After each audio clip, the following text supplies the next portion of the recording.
Welcome to the Zandbergen Report, where wealth strategies and investment wisdom collide, featuring your distinguished host and certified financial planner, Bart Zandbergen. Welcome to the Zandbergen Report, a showcase of wealth strategies and investment wisdom that's essential for our evolving world. Paul, is it appropriate to call out your co-hosts when they come running in after the show starts? Never. Is that? I was here before this show Never. starting. When I was fortunate to be an entertainment publicist, we go down and watch the evening news. They're screaming and running around 10 seconds before the red light goes on, and then they all sit there calmly like they've been waiting for 20 minutes. So that's what Letitia's. That's what she's doing. That's what she's doing. She's very well versed at this. Yes. Well, I have two young children. I am perfect at making everything happen and being calm. All right. Speaking of trying to be calm, we are approaching the end of the year, and many people that we know, our clients included, are always interested in, hey, what can we do to reduce our taxes? Yay. So for that, we have come up with a list of items that we think are interesting and extremely useful. It's not going to be appropriate for everyone, but in the right case, the right time, I think it really is. So is this the ABCs of year-end tax planning? Because I No. see lots of letters here attached to all these things. It looks like an alphabet soup of plans and ideas here. Yeah, I was going to say more of an alphabet soup than the ABCs, but there's a lot of letters here.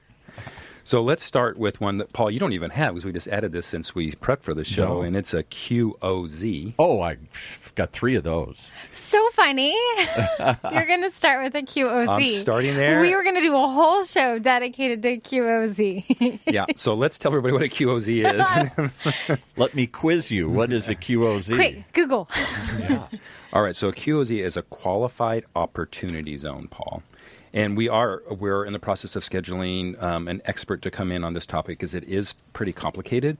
But we're going to cover just a few seconds of how powerful that it is, and then let everyone know that we're going to have a great show on it, probably in about 2 or 3 weeks, actually. And it's funny that you say that. It's weird how things run in patterns here. But just this morning, we do a show on investment, Accelerate OC, and they're opening up their accelerator, the guy who hosts that show, Kerry Ransom, in a QOC, in an investment zone. So Paul knows what a QOZ is. I want to know what he doesn't know. I'm telling you, I'm never surprised. Yeah, see?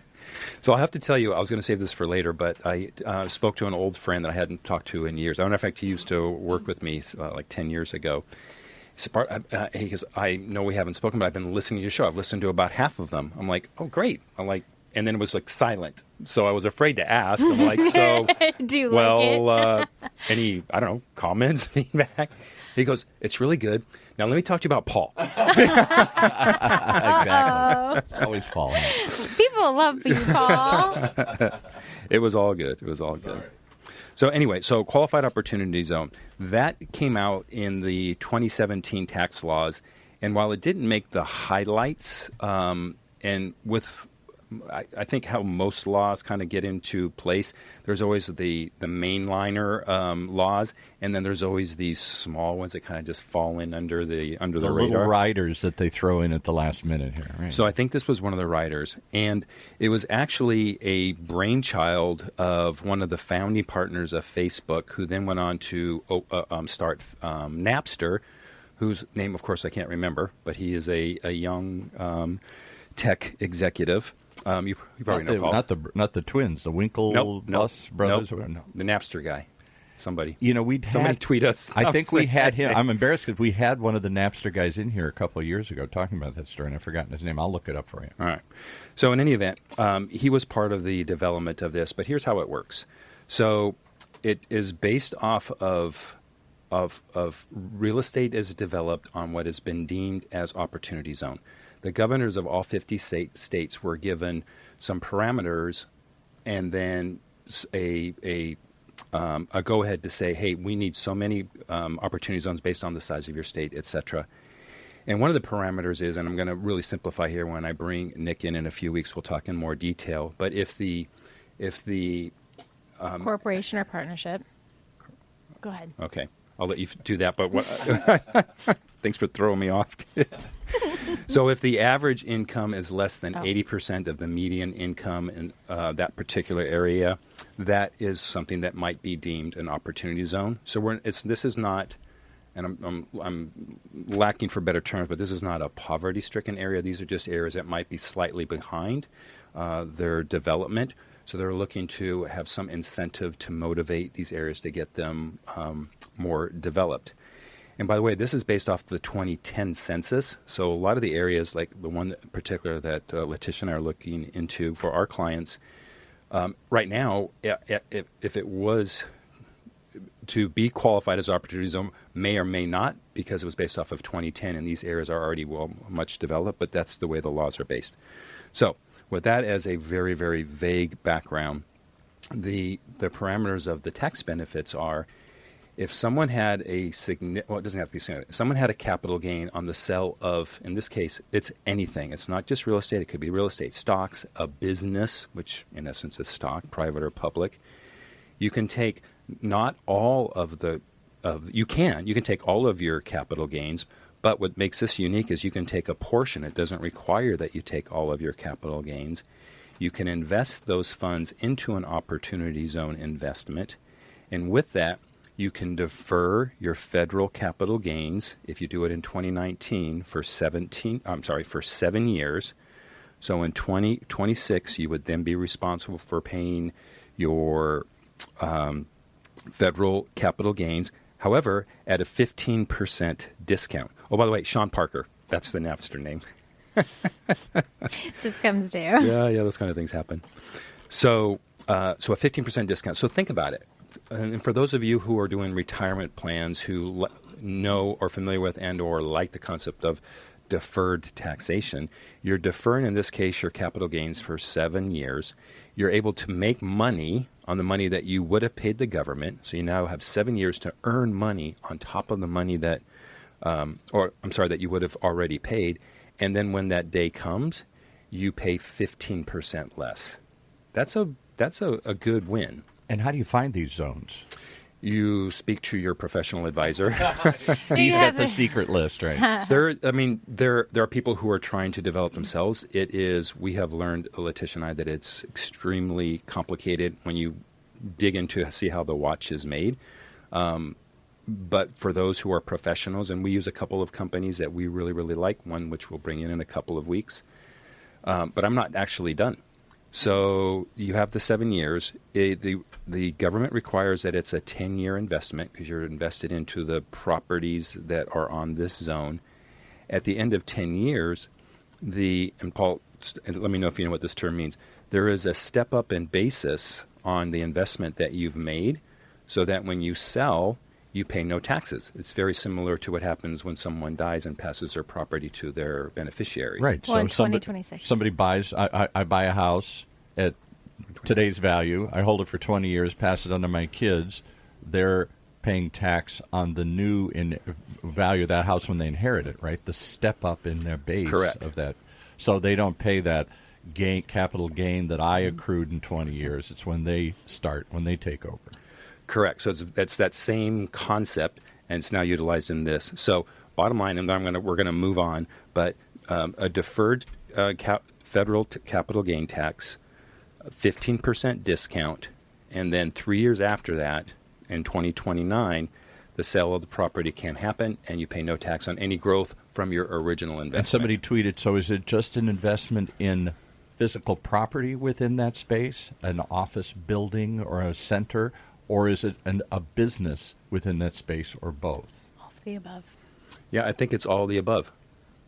So it has to do with the opportunity zone and with the zone. It's actually designated zone. It's a map of an area of the land, and so within that zone, there are certain rules associated with the investments. And what we've learned is, in particular with the one that we're using with our clients, is there's a line, to what Letitia said, on the other side of the line, on the other side of, in the old days, the railroad tracks, they do not qualify, and on this side that they do.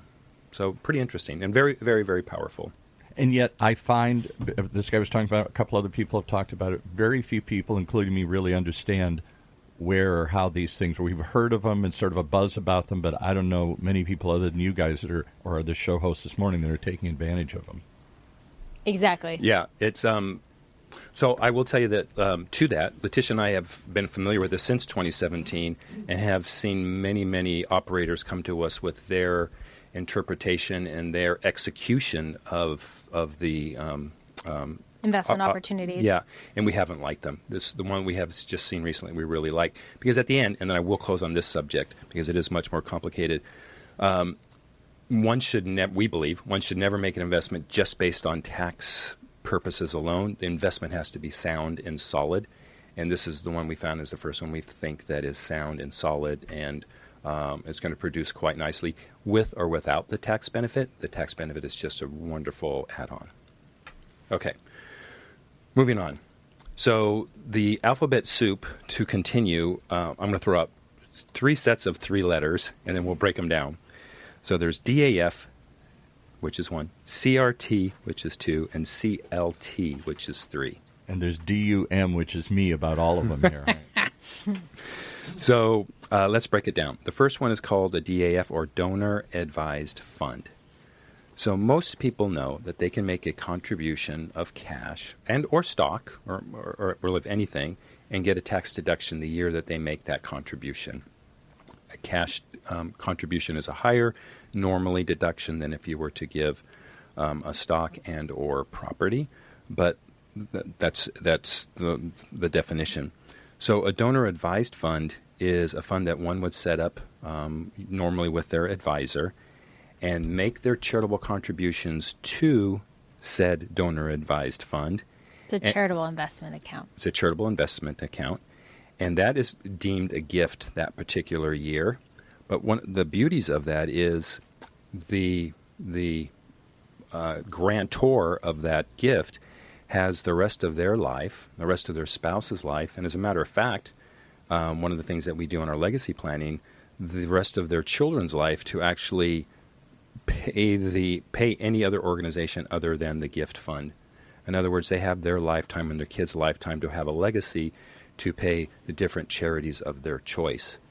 But the beauty of this is, especially for those who have had a windfall year, whether it was a sale of a company, sale of a property, stock option, so they had a significantly high year, they might say, okay, here's an example that Letitia and I use.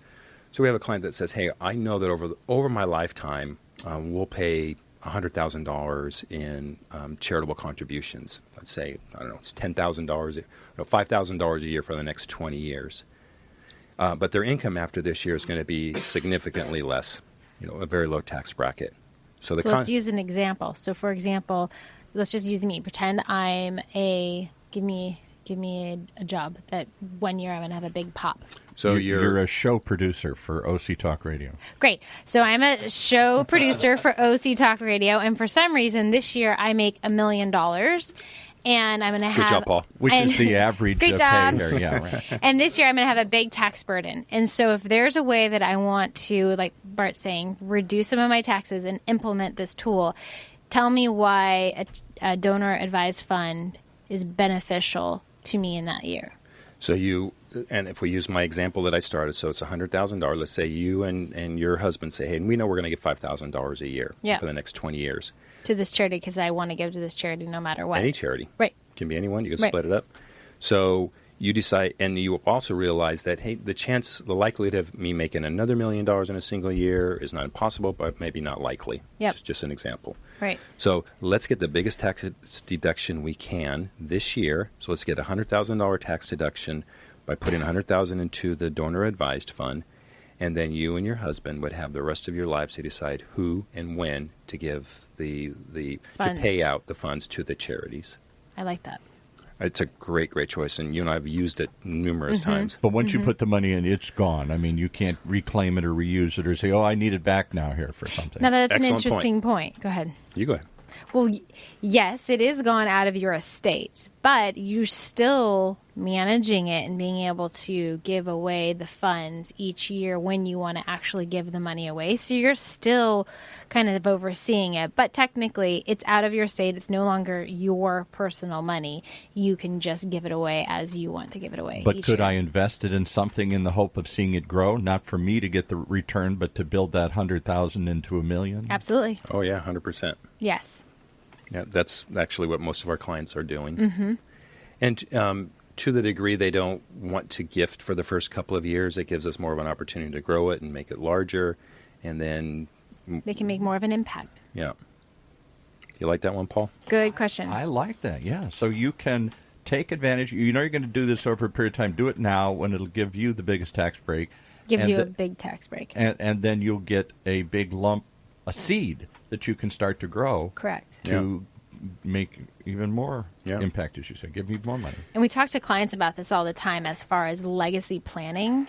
So say this is they want to create a legacy anyway, they can have as part of their legacy and then give to the organizations that they want to give to, and they have control of the money in the meantime and being able to provide the money over, like you said, over a period of years or all at once, whatever you guys want to do. Is there a minimum required? I mean, I can't give $1,000 and set up one of these things, I suppose, or...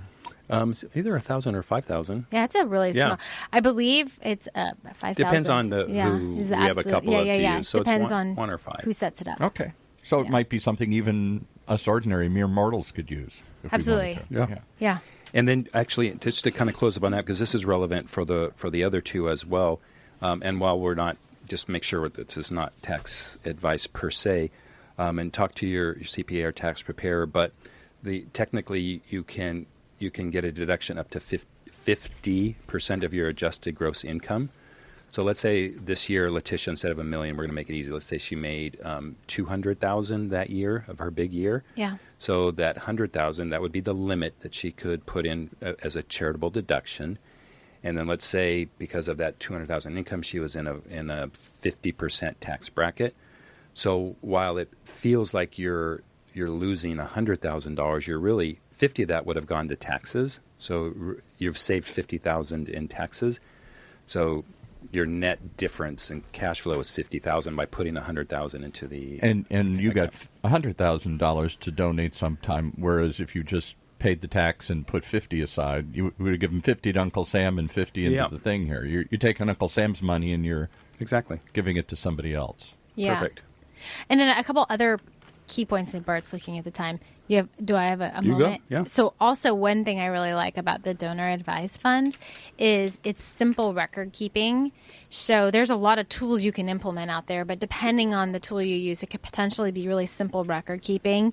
And it's a way that you can support legacy planning. So say you have a family meeting, and you're like, I'm not really sure how I want to disperse money or give it away to charity. You already kind of can set it up. And if I wanted, you can personalize the account and say, for example, I can say the Burbaum family trust, or not trust, but fund. And then that way I can name it, and then people know the charity's coming from the Burbaum family fund going forward. Right. And then like the last part is, like we said before, your financial advisor, wealth manager can help you manage that money for the long term to be able to provide the biggest contribution to your charities over time, or come up with a strategic plan. Next one. All right. So next one, CRT, Charitable Remainder Trust. And there's a lot of similarities between the next two, so I'll try to differentiate between the two. So CRT best used also when someone has something that they are going to sell with a large capital gain, but they utilize it before they sell, so before the income has actually happened. Because if you, in one case might be, again, so stock. Stock or a house. Or house, okay. Stock. So stock or house, the property needs to be transferred into this trust. So unlike the donor advised fund, one needs to go see an attorney and have a trust drafted. You transfer the ownership to the trust, and then you sell the property. And Paul, here's where it's super, super effective. You sell the property, paid no taxes at all, so zero taxes. Wow. Because it's in the trust now. Because it's in the trust, and it's a charitable trust. And by definition of a charitable trust, they pay no taxes. So I bought the stock, the house, the Ferrari, the rare wine, the something here, and then I choose to put it into a charitable trust. And when it does get sold, those proceeds are not taxed. Correct. That's amazing. That's amazing, but let's play the other side. You no longer own it. Yeah, The trust owns it, which means a charity owns it. It's not revocable. You can't take it back and say, it's mine again here. Good words. Correct. Exactly right. It's not revocable. Now, difference between the charitable lead trust that we'll close with, the charitable remainder trust, the remainder portion, that would be the interest or dividends, and it's calculated by the attorney and your advisor and your CPA. That gets paid to the donor for the rest of their life, for the rest of their and their spouse's lives. So let's say, Paul, you're giving away your Ferrari. Yeah. Right, exactly. So you're giving away you're giving away your Ferrari, and you sold it for $1 million. You paid no taxes. Right. So it's now sitting in the account. So let's say you say, "Hey, Letitia, help me out," and I want, and because it's already in a charitable account, you know what? Be as aggressive as you want, but be safe but aggressive. So let's just say, with your investments. Yeah. Can I say? You want to say 10, or is that too high? Too high. Too high. Yeah. All right, let's go 5. I'm going to err back on conservative. So 5% per year. Yeah. So for the rest of your life, Paul, you're going to get $50,000 a year. Now, it's 5% based off of the principal. So if the principal goes below $1 million, you get less. If the principal goes above $1 million, you get more. So I donate the Ferrari. We sell the Ferrari, no taxes, and it's $1 million. And it's $1 million sitting, and the interest on that money comes back to me. Correct. Wow. The gain, it's not technically. It's not the interest. We set up in the trust what percentage you're going to be receiving, and then that's the bar that your advisor needs to meet to make sure you get it. Got it. The higher the we call it the terms. Yeah, the higher the interest, the lower the deduction. The lower the interest you get, the less you get, the bigger deduction you get. This isn't a dollar for dollar. If you do $1 million, I used 100,000. If you do 100,000 in the donor advised fund, you get 100,000 deduction. If you do 100,000 worth of value of the CRT, you don't get 100,000. You get something less, and it depends on one's age, interest, or the payout rate assumed, etc. And that's why it gets a little more complicated. And there's all sorts of formulas. So it depends on what your specific need is. This is what Bart's saying is very generic information. Like this is the tools and how the tools work. But your situation might be different, Paul. Say you're like, I don't ever want...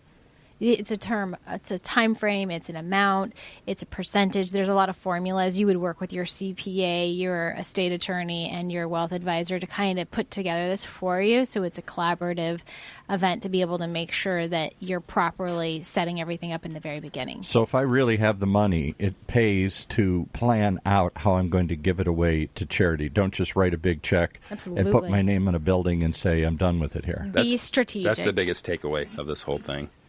Another comment on that is, I see we're really running out of time. So, Paul, if let's say you got your Ferrari, I'm going to be really obscene and say you didn't cost you anything. So your $1 million Ferrari. Well, you guys are going to give me one. You said right someday. That's right. So if you would have sold it, you would have paid taxes on $1 million, right? Because we're assuming you had zero basis. Right. So you sell it without using a trust, and you get after taxes, it's worth $500,000. So you're making 5%, we're using the same number, off of $500,000, you get $25,000 a year. If, on the other hand, but you always have the $500,000. Right. The comparison would be, okay, we sell it for $1 million. Now you've got $1 million paying you for many, many years, so you're getting $50,000 a year. And there's a break even in the curve. If you're most motivated to do this by, hey, what's best for me from a cash flow and overall financial benefit? Right. There is a line that if you live long enough that you would benefit more by, even though you're giving away the principal. And it sounds kind of weird to say I'm going to give something away, but I still want something back. But at the same time, why not? Take it. Maybe that's you, or maybe you just want to give it away. It's all theirs, and you're just going to try and make it as big a pile of money as you can. But there's choices. There's choices. All of these, I think, are best driven by those who have charitable intent. Mm-hmm. Absolutely. There's a lot of great tax benefits, but if there's no charitable intent, Tish and I usually say, well, it's probably not your best choice, although they're loaded with tax benefits. And then the last one, the charitable lead trust, all of the same benefits that we talked about with the charitable remainder trust. However, it's reversed. So for a term of time, pick it, could be 10, 15, 20 years, the charity receives the interest. And then at the end of the term, let's say 15, we've been using that a lot lately, at the end of 15 years, the donor gets his or her principal back. I like that one. So go. I don't need the money. You go use it and benefit from it, and then at some point in time, I take it back. Yeah. I like that one. And I'll tell you, here's a little secret sauce planning idea that Letitia and I use. Is we'll have a client. They already have a donor advised fund, or we set one up for them. they'll do the Charitable Lead Trust, or CLT. The charity that's receiving their interest for 15 years is their donor-advised fund, of which they have complete control of where and when the money's going. Remember, it's already a gift. We're not trying to fool the system or cheat the system. It's gifted. To an account that's already maybe in their family name. But it's how much control you have over it after you gift it. Right? Yeah. Correct. Yeah.